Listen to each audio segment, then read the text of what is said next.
क्योंकि हिंदुस्तान 143 करोड़ की आबादी है।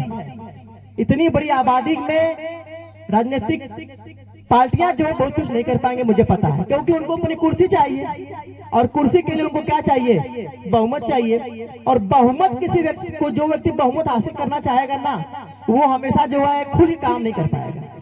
जिसको भी कुर्सी प्यारी है, मैं दावे के साथ कहता हूँ, खुल के काम नहीं कर पाएगा, क्योंकि उसको कुर्सी बचानी है। 10 लोग कहेंगे हमारी सुनेंगे तो हम आपका समर्थन करेंगे, 5 लोग कहेंगे ये करो तो हम आपका समर्थन करेंगे, तो कभी खुल के काम नहीं कर पाएगा। राजा हमेशा क्या होता है, स्वतंत्र होता है। समाज का वह व्यक्ति जो राष्ट्र हित, समाज हित की भावना से ऊपर उठता है और सभी सर्व समाज, छोटे बड़े, दलित, शोषित, पिछड़े, वंचित, महिला, बच्चे, सबके हक, अधिकार, न्याय की लड़ाई लड़ता है, वो जो वास्तव में आपका राजनेता होता है। लेकिन यहाँ व्यवस्थाएं अलग है। यहाँ तो ये सवाल है कि 50 पैसे कमाने वाला आदमी मुख्यमंत्री कैसे बन गया। यहाँ तो ये सवाल है कि बाइक से घूमने वाले लोग जो बड़े बड़े पदों पर कैसे चले गए।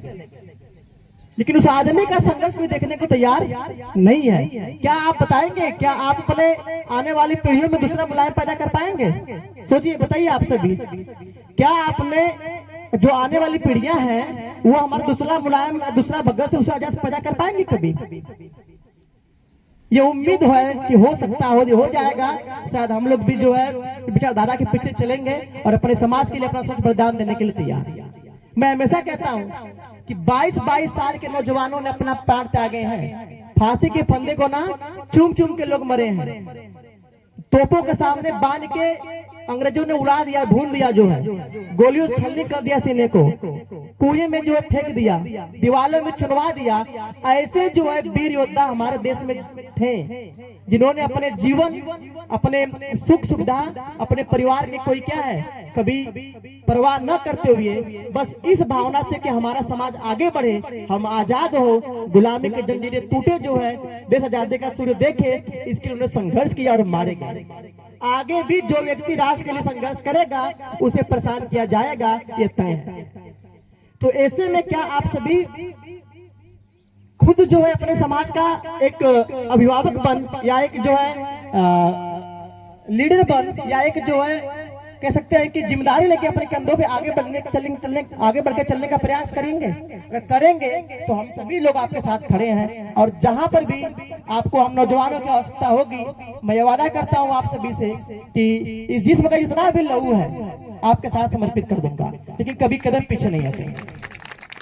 जितने भी लोग, हम 10 लोग यहाँ 20 लोग अपनी बात रख रहे हैं, अगर इस 20-50 लोगों में कोई भी व्यक्ति ये कह दे कि नहीं, मैं इस गांव का लड़ाई लड़ूंगा, मैं पीजीआई को बचाने के लिए आंदोलन करूंगा, मैं सदर को बचाने के लिए लड़ाई लड़ूंगा, तो मैं दावा करता हूं कि उसके पीछे 100-200 नौजवान लेता हूं। और अंतिम तक ऐसा नहीं कि जो है कि प्रशासन आए जो छोड़ के भाग गए, नहीं, ये ऐसे नौजवान कभी समाज में बदलाव नहीं लेके आ सकते।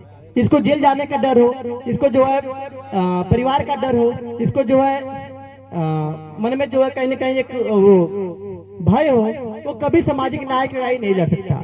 सबसे पहले सबको बोलना सीखना होगा। प्रत्येक व्यक्ति हक, अधिकार, शिक्षा, स्वास्थ्य, रोजगार पे बोले, चिल्लाए, दहाड़े, बिना किसी डर के, तब तो आप अपने आसपास लोगों को जगा पाएंगे, वरना जो कभी जगह नहीं पाएंगे। जी, गांधी जैसा व्यक्ति, अभी बीते दिन 2 अक्टूबर था ना, हजारों लोग ऐसे समाज में हैं जो गांधी जी की प्रतिमा पे कोई दिखेंगे तो पेशाब करता हुआ दिखेगा, कोई जूते मारते हुए दिखेगा। क्यों? एक सवाल कभी पूछा आप लोगों ने अपने दिल से कि 70 साल का बुजुर्ग व्यक्ति, 60 साल का बुजुर्ग व्यक्ति देश के लिए लड़ रहा था, और वो भी मरा कैसे व्यक्ति? तो गोलियों से भून दिया गया। तो उसने भी तो अपनी आहुति दी देश के लिए, गांधी जी ने भी तो वो भी देश के लिए मरा है। तो क्या उसके साथ ऐसा होना चाहिए? कभी नहीं। इस देश का हर वो व्यक्ति जो समाज की बात कर रहा हो, समाज के लिए कदम भी चल रहा हो, तो हमारी जिम्मेदारी है कि कंधा से कंधा मिलाकर उसके साथ चलें और उसका सहयोग दें, तभी जो है बदलाव हो पाएगा। बाकी कमियां निकालने से और बेड के हाथ पे हाथ रखे रहने से कभी मुलायम सिंह की विचारधारा कभी आगे क्या है नहीं बढ़ सकती। हम अपने गांव को मजबूत नहीं कर पाते हैं, और इस आदमी ने कितना मेहनत किया होगा। सोचने की बात है कि जो एक लगभग में इतना बड़ा प्रदेश उत्तर प्रदेश है, पूरे भारत में सबसे अधिक आबादी उत्तर प्रदेश की है, पाकिस्तान से भी जनसंख्या अधिक हमारे उत्तर प्रदेश की है। इतने बड़े प्रदेश में इतने बड़ा संगठन को खड़ा कर दिया मात्र कुछ लोगों ने मिलकर। तो सोच तो आपको अपनी ऊंची रखनी होगी, उसके बाद ही आप कुछ कर सकते हैं समाज में। आगे टिसौरा के लोगों का बहुत बहुत धन्यवाद।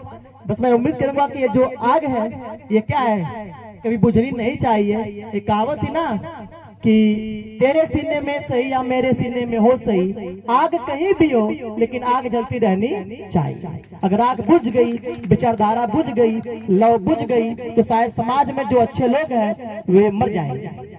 आदमी तब नहीं मरता जब उसकी मृत्यु होती है, उसको दाह संस्कार होता है। आदमी तब मरता है जब उसको लोग क्या है, पढ़ना छोड़ देते हैं, उसको जानना लोग छोड़ देते हैं, तब उसकी वास्तविक मृत्यु होती है।